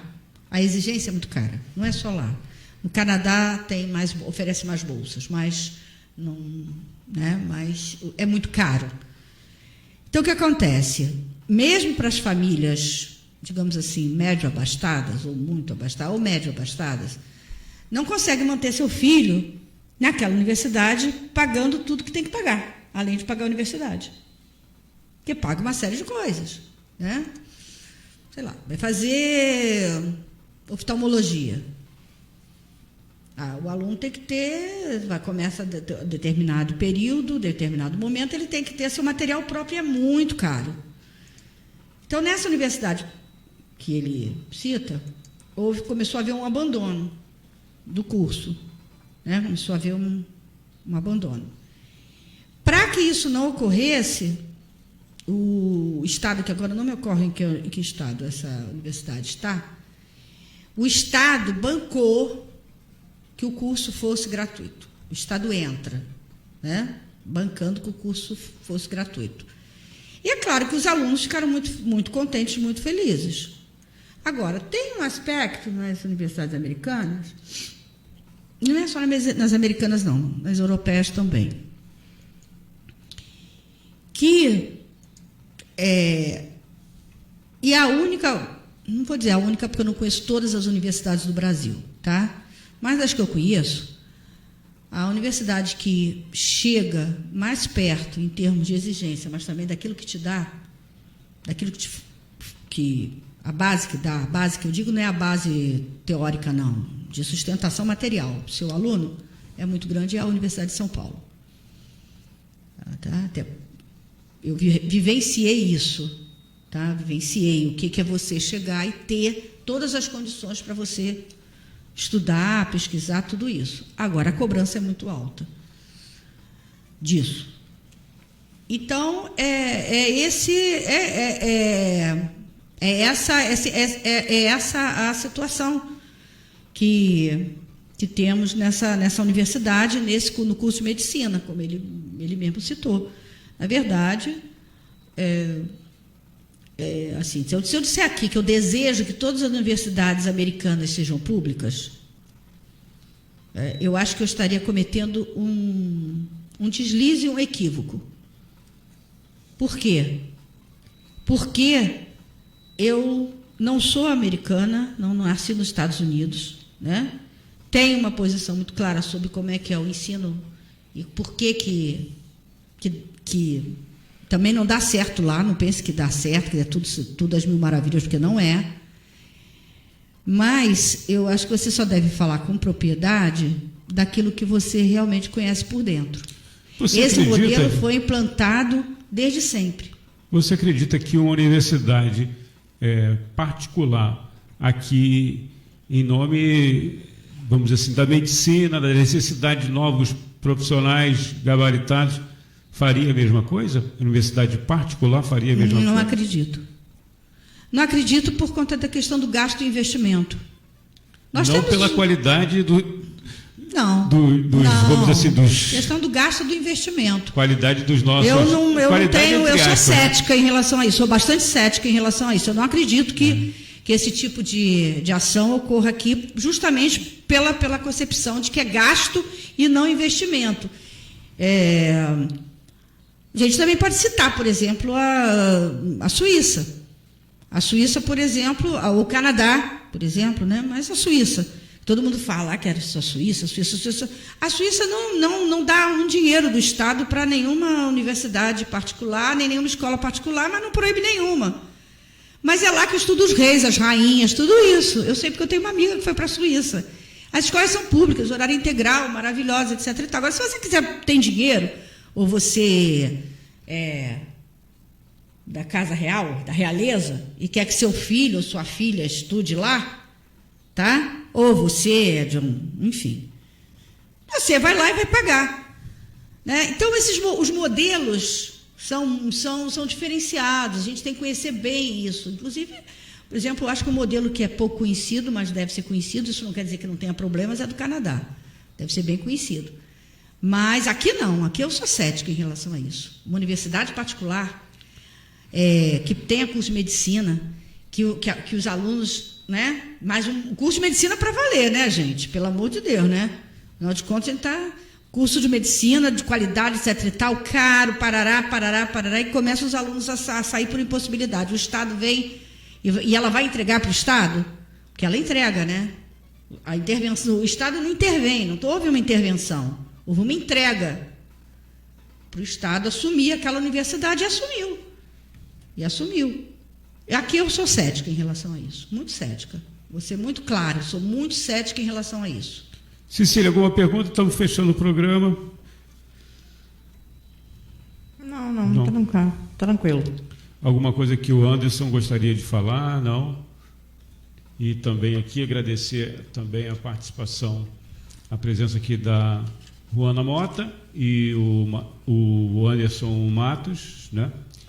E da professora Adi, e agradecer aqui as pessoas que nos acompanharam até agora, e a gente pede à professora Adi, né, da UERJ, doutora em Historiografia e História da Educação, para deixar aqui o encerramento. Bom, primeiro eu quero agradecer, né, mais uma vez o espaço, mais uma vez Desculpe as brincadeiras. Não, você tem crédito, pode brincar. Você tem crédito nas brincadeiras, né? E reforçar que nós estamos vivendo já uma catástrofe, né? À beira de uma catástrofe. Aí eu vou pedir carona ao meu amigo Roberto Lerner, né, para falar isso. Que é o título do trabalho, saiu dia 14/8, o artigo dele, tá? Então é bem recente, né? Vamos pesquisar. Não, eu posso mandar para você, se você quiser. Ótimo. Olha, é um artigo que vale a pena, não é enorme, não é aquela coisa toda, não. Inclusive, ele vai falar da emenda constitucional, né? Que é um horror, né? Que é a grande de 2016.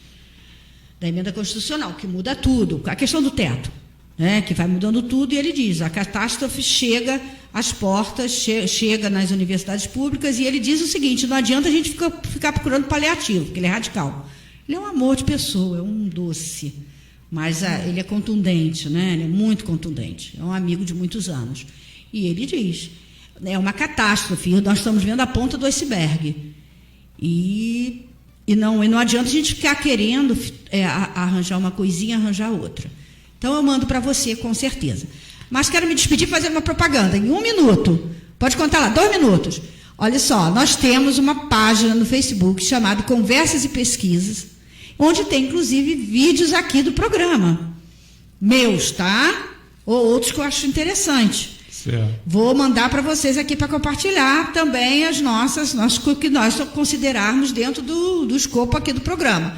E temos um canal no YouTube. Que beleza. Que beleza. Esse que material é que o Anderson estava... O canal é Conversas e Pesquisa. Tá? Essa entrevista vai estar lá com certeza. Vai estar lá, com certeza, depois de editada por ele. Isso, tirar aí a participação do apresentador aqui. Mas a gente tem a maquininha, com certeza vai estar lá. É tudo isso. Então. Uma pessoa que curtiu aqui, você não conhece, não? Não? José Manuel Faria.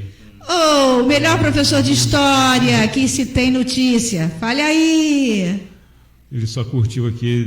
Curtiu com o dedinho assim? Isso. Ele não faz isso quando os alunos dele ficam puxando o saco dele. Ele também não deixa ninguém com o celular na sala? Ele deixa, ele toma tudo, ele faz tudo. Mas ele fechou o semestre de uma das minhas turmas e foi tão legal, foi tão bom, espero que ele esteja ouvindo, que o Anderson estava com a máquina para filmar e não filmou. Aí depois eu cobrei e falei, Anderson, cadê o filme? Esqueci porque fiquei olhando para o professor falando, e a turma adorou. Muito obrigada. Adquira um tripé, aí facilita. Bota lá, não é isso? Cecília, vamos embora? Vamos, até a próxima semana, se Deus quiser. Um abraço a todos e muito obrigado. Vamos agora seguir aqui com o quadro Crônica Musical. Em vez de se aposentar, renasceu, com o Wendel Setúbal. Um abraço.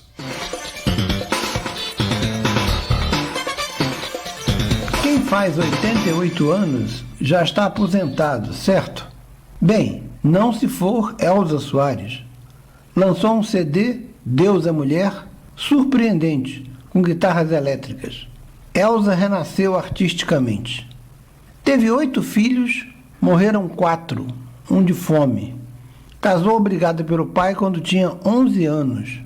Nasceu na Vila Vintém, em Padre Miguel. Sofreu os preconceitos da sociedade nos anos 60, quando se casou com um grande jogador, Garrincha. Era xingada, ameaçada e a imprensa ficou ostensivamente do lado da primeira mulher de Garrincha. Tiveram um filho falecido em um acidente de automóvel. Neste CD ela diz: Exu no recreio, não é show da Xuxa. Exu nas escolas, retomar de volta aldeia roubada de um deus iorubano. Na música Exu nas escolas. A mulher dentro de cada um não quer mais silêncio. A mulher de dentro de casa fugiu do seu texto. Na música Dentro de Cada Um. Elza Soares fez o melhor CD do primeiro semestre. De Pedro Luiz, ela canta Deus há de ser.